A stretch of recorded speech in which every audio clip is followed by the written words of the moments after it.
it can be helpful and it can be harmful if things are not done appropriately, right? With the right resources and supports and context. What is the right thing right now under the conditions that I'm operating with, the resources I have. And so I do think we need to be asking ourselves those questions. And I also think we need to be listening.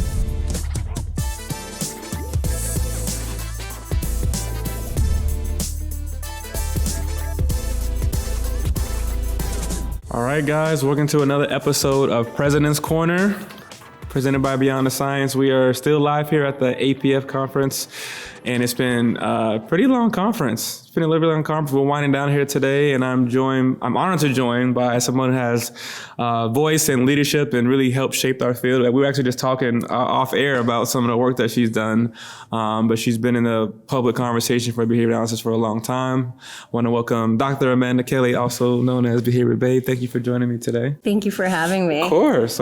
Now, I know you just did an amazing panel, which I got to catch a little bit towards the end, but can you quickly talk a little bit about the panel and kind of what came of it? Oh, yes, absolutely. So the panel was on adult services, and we had a lot of different perspectives. We had autistic individuals, parents, and providers up there, and we all had different things to share. For example, Amy was talking about prioritizing sexual health. We had John talking about crisis, and Judith talking about communication, collaboration, and advocacy. And I was pretty much just telling some stories, as well. So I want to kind of step back a little bit. So, I followed you from afar from a while, just kind of telling you that probably in a very fun way. But I'm curious to actually, you got into the space of advocacy and public education, under the name BehaviorBabe. And I just want to kind of quickly, can you take back our listeners who, have been following you for a while, like what inspired you to even start that journey? Oh, BehaviorBabe itself, herself? Yes. She's a whole other being now. I hardly think of it as myself. Yes. Oh, gosh. So I think what it was is I wanted to put resources in the hands of families or therapists that were not getting the support they needed.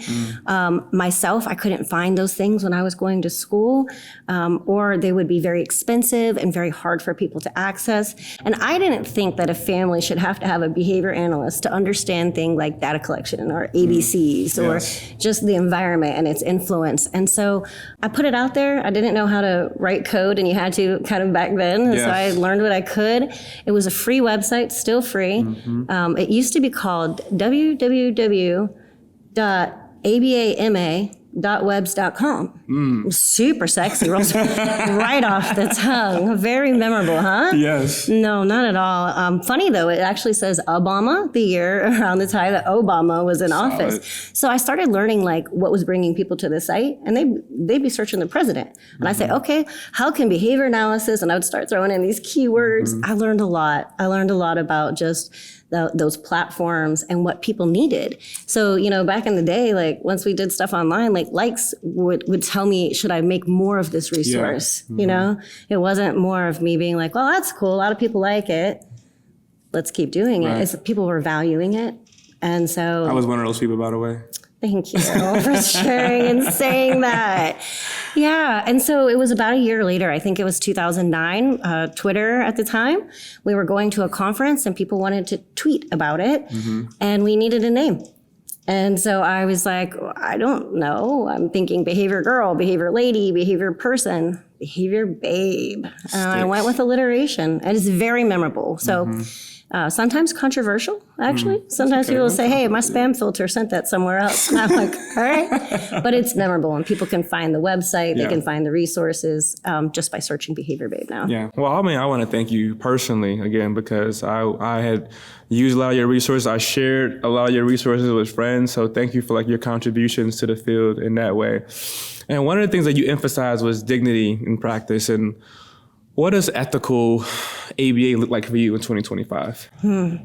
Appreciate the question. I recently published, a couple of co-authors and I am revisiting the rights to effective behavioral treatment. So it was a 1988 article written by some legends in our field. And me and my co-authors, we thought those 6 rights absolutely hold true to this day. The right to a competent, provider, the right to ongoing assessment, the right to functional skills. But we have barriers that are different because society is different. Yeah. Our resources are different. Our field is different. And so we wanted to look at what are those barriers to honoring those rights for all of the people that we support. And then what can we do to at least suggest maybe some things as a field we can do to start cleaning that up or removing those obstacles if you can, and I believe that we can. I really do believe that we can uphold those rights. And so what does it mean to be ethical? It means, to put the individual in front of you first, always. And if you do that and center your conversation with them, not just about them, you'll make mistakes. It'll happen. Yeah. But you'll be clear about the path you're headed on, and you'll be pretty clear that you're on the right path. I want to talk about misconceptions in ABA. Like, what do you feel like are the biggest misconceptions in ABA, and how can we correct that narrative? Okay. I'm going to give a shout out to Mandy Ralston here. Ooh, Mandy. I love Mandy. Mandy is so great, and she's done a fabulous job of saying it's not either or. It's not binary. It's, it can be this and this. It can be helpful and it can be harmful if things are not done appropriately, right? With the right resources and supports and context. And so the thing that I teach ethics, and my students, I tell them, you're all going to struggle with this in the beginning, because I'm going to tell you there's no black and white answer. The only time there's a black and white answer is on their multiple choice quiz or something that we give them. Okay. Other than that, it is going to be, I should say very rarely is there the right thing to do. It's what is the right thing right now under the conditions that I'm operating with, the resources I have.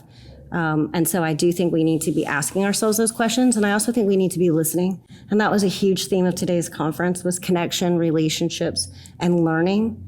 And we can't learn if we're the only ones talking. Yes. So, yeah. That's awesome. And you have been an advocate. So you've been in public legislation and advocacy in that way. Like, can you talk a little bit about that journey and kind of what that taught you? Yeah, absolutely. So I got involved with, it was relatively easy for me because people like Judith City and other parents and advocates had done a lot of the legwork, and they were motivated to help their children. And as a provider, I was motivated and I wanted to help too, because parents will tell me their biggest fear and the thought that they think of all the time is, what is going to happen to my child when I'm gone? And I don't have the answer to that, but I want them to know that I also think about that for them. Yeah.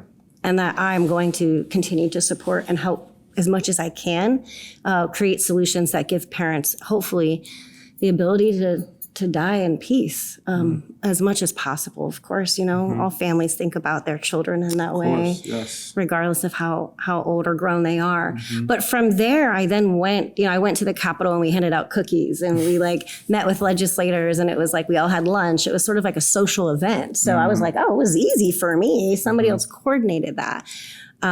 But I remember going in with some pretty big wigs in our field in Massachusetts, then and now, and we had the same legislator, and they were talking very technical, very sciencey. I mean, I was sitting there really impressed, not understanding half of what they were saying, and neither did the legislator. Yeah. And so he just said, "You've been quiet," which is something no one says about me. And he said, why is this important to you? And I started to tell stories. And I think, again, that's another theme that we've had here at APF is tell the story, connect, make it about a person and about people. When you do that, man, legislators, they want to help. Like, they really do. Most people want to help in the community. How can we get involved? And so I contacted reinforcement very strongly. We passed autism insurance in Massachusetts. I was able to be there at the signing. I'll tell you a funny story about that some other time, dropping my marker on the governor's head. Oh, wow, fun times. I'll tell you now. Go ahead and tell our listeners. Give us the cliff notes. All right. It was at Fenway Park, which is a really cool place, to honor the signing, the passage. And, you can go in the dugout. It's not quite the dugout, but he was down below and I was up higher. And I wanted to ask him, would he sign this thing that I had that said thank you or what have you. But before I could ask him, I leaned over and I was going to ask, and I accidentally dropped my marker and it hit the governor on his head. But you know what else it did? It put a marker in his hand because he picked it up off the ground. And I said, oh, hey, I'm so sorry about that. But since you have that, would you mind signing this? Wow. And he did. And he awesome. did. Yeah, I really appreciate that. And so fun moments and celebrating and that reinforcement is very necessary because they are far, far between sometimes, even though they're big and potent. A few years later, I moved to Hawaii. Yeah, it was we were just talking about that. yeah, it's like there's some beautiful memories and thoughts and photos. And well, I love that place. I really do. Hawaii, the masses of Yeah. two opposite sides of the Hawaii and spectrum, Massachusetts. Well, and I appreciate you saying that. They are so different in so many ways, weather-wise, the culture, the fast, slow pace, the difference of the pace. I lived in New England for 7 years, so I know. Oh, yeah, you know. Well, what I'm telling you is also the same with supports and services. Yeah. So I left a state that had tons of resources, and I thought, oh, okay. And people made it look relatively easy, this advocacy thing. And so when I went to Hawaii, I was like, all right, cool, let's do it. Let me help. And it was not easy. Massachusetts was the 23rd state. Hawaii became the 42nd state. So there were a few states in between us. Just a few. Yeah, just a few. But 3 weeks into living there, there was a meeting at the state capitol, and my boss asked if I could go in her place because she was out of town, and Lori Unum was there. And afterwards, Lori took a group photo of everybody who had then been there talking and collaborating and learning. And she said, hey, aren't you BehaviorBabe? And I said, yeah. And she goes, I'm so glad you came out here to help Hawaii. Like, you're visiting, right? I said, no, I moved here. She said, let's get it done. Let's do this. And you know what? You know what today is? What? Today is the 10-year anniversary of us passing autism insurance and licensure in Hawaii. Oh my God, that must feel amazing for you. Hard work. It's amazing to look back at something that felt like it would never happen. So when you think something's not possible, you hope it is, and you do it anyhow. I will tell you that really hard thing one day will be in your past.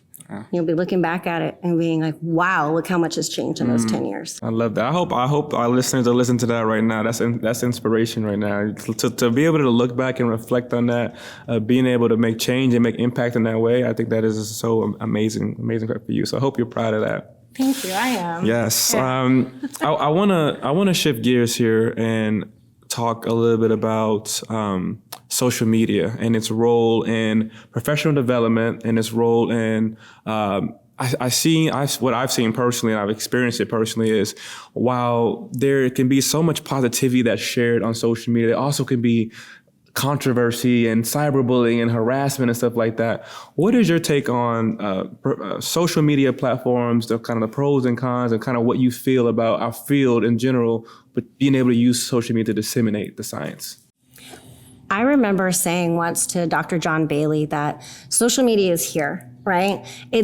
We can tell, like teenagers not to have sex and, abstain. And it's like, we could say that to everybody in our field as well, but it's not real. Like social media is happening whether we're on it or not. And I like to be a part of the conversations, I had the wonderful opportunity as a behavior analyst to have some mentorship from Dr. Aubrey Daniels. And one of the things, powerful, right? To the great. Yes. Oh, yes. Yes. And what he said to me was, you cannot shape the behavior of people you do not come into contact with. And he was talking about it with regards to some of the advocacy and some of the things we were doing. And for example, he said, let's not think about the superintendent of the schools. Let's think about all the principals and all the teachers that you're seeing and contacting every day. And I was like, that's just stuck with me. And it's been very powerful and helps guide me. So I think it's important to be a part of the conversations. I also think people need to realize that there's people whose opinions are theirs and they are real experiences, and listening goes a long way. But there's also parameters around who I will listen to and when, right? If somebody came into this room right now and started screaming at us about something and telling us we did a lot of bad things, I probably would ask for support or security or something, and maybe could talk to them once they had reached a place where conversation would be productive and would build, connections and relationships. So it's important to realize that you're not going to be able to teach someone when they're in a state where they're not interested or able or capable in that moment of learning. Not everybody wants to hear my experience or my opinions. I also realize and appreciate that. But I think if we only surround ourselves with people who support us, then we're going to be in our own echo chamber Yes, of agreed. ignorance. Yes. That's good. That's some great points that you made there. And I try to find that balance because sometimes it's hard because you want to listen to people, but like to your point, if they're coming at you in a way that's maybe disrespectful or in a way that's, it's not approachable, it's kind of hard because I'm the kind of person, like, I want to please like a lot of people. I want to get my point across, but sometimes that can be super challenging. And, I was talking to my mentor about that. And I know you've mentored and inspired a lot of people. You've done it and you've seen a lot. I mean, what keeps you motivated and what keeps you grounded in the work that you're doing today? Wow, powerful question. Thank you for asking that. It's the individuals that I support because many of them, I work with profoundly autistic adults. They likely don't know what social media is, and I'm here for them. I'm here to not be on social media speaking for them, but I'm here out in this world with my passion for them. I want to see you happy and healthy and enjoying life. I want to see them happy and healthy and enjoying life. And I want to also be happy and healthy and enjoying my life. And I find my most frequent access of reinforcement comes in my daily activities, and occasionally, hate's out there. It's there for sure.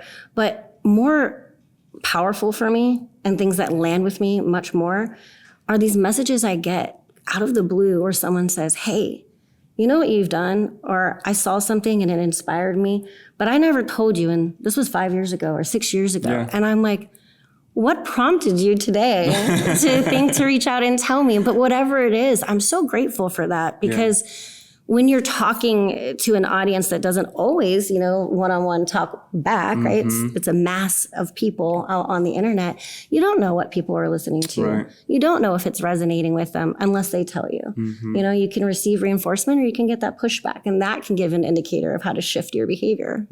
Wow, I love that. And I love getting a peek behind the curtain for your thought process and how you feel about that. If you had to talk to young Amanda right now, because I know a lot of people that are listening right now have been inspired by you, what piece of advice would you give to young Amanda coming up or people, the thought that you had, what would you tell her?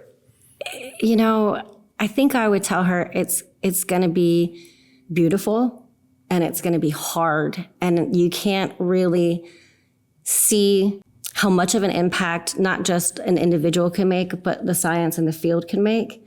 I would just say, that's what you're doing this for. Don't forget that. Don't forget that when it gets hard.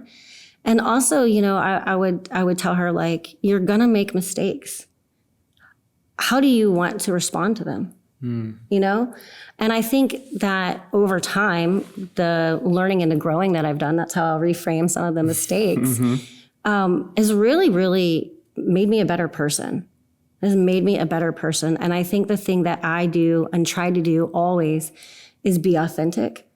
And so if you find something or see something about me that you don't like, as long as the information is accurate that I've shared, that's okay if you disagree with me, but you know where I stand, On the flip side, I also like to be very clear and really just talk about and see the behavior you want more of, not really the other way around, right? So if you look at my social media platforms, there's a couple of times where I've had a strong opinion on something, but most of the time it's resources, it's developing things that people value and that they need. And if you don't need my resources, then that's okay. Yeah. Then I'm not for you.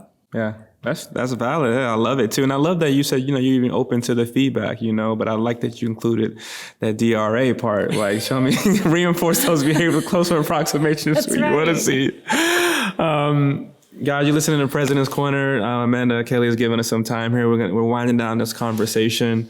I want to talk legacy. I don't know if you're a big believer in legacy because we were talking before. I'm not sure if you saw Mike Tyson's rant about legacy and how he doesn't believe in it, but I'm going to ask you the question. Okay. Have you seen that? I did not. Okay, good. So this is good then. All right, best. What do you, when it all comes to the end, when it's all said and done, what do you want your legacy to be, particularly in the field of behavior analysis, but also outside of that? I feel pretty clear about my purpose in life, or that I have a purpose. And I want to get as close as I can to achieving that purpose. But it's not a final result. So as long as I continue to grow towards it, I am achieving it, which is making life better for the people that I support, making life better for the people who are my friends and family who support me. And hopefully that will make my life, livable and enjoyable while I'm here to live it. But what I want people to remember is that advocacy is ongoing. It doesn't end. It needs to continue. And at some point there will be hopefully other people who want to pick up the baton and keep going. Because I don't know that I'll ever be satisfied with saying we've hit a finish line, because I think we can always evolve and grow. Yes. Yeah. And when you think you maybe hit the finish line, it's always more to go. Oh, it's time. Yeah, it's time to get back up, tie those shoes. I love it. All right, before I get you out of here, who are you listening to nowadays? If I picked up your phone right now, who's on the playlist? Hit us with it. Who's on my playlist? Yeah. Can I look? Real time. Let's go. Let's do it. Who you listening to? Let's go and see. I did go through like a really big Taylor Swift moment. We got Spotify out right now. Yeah, we got Spotify out right now. We've got some Fleetwood Mac on there. Ooh, classic. And we got some Chapel Roan, who's like my legit favorite, HOTTOGO. Okay, we're set. Yeah, we might have a karaoke. Can we get like a to go. Okay, listen. All right, I'm gonna start playing some music and singing in a minute. Okay, tell her don't get me going, Alex. Bro, listen. I hope you guys caught that. But I love it. I love being able to kind of just see that more sides of you that maybe some people don't get to see. So you've been such a powerful voice in our field, and as I told you, I've watched you from afar and admired your work. So thank you so much for taking time to be on the President's Corner with us. And hope that we wish you the best. And I'm sure I'll see you in a couple of days at CASP. Oh yeah, we're gonna see each other in a few days. But keep up the great work y'all are doing. It's been amazing following your journey as well. I appreciate it. Yeah, we'll keep following each other's journey. Exactly. All right, guys, we're winding down here. This is our last one for today. I want to thank all of our listeners. I want to thank all of our sponsors who helping us support Beyond the Science. We'll catch you guys up at CASP in a couple of days, and we'll see you guys then. Thank you so much for doing this. That was fun. Yeah.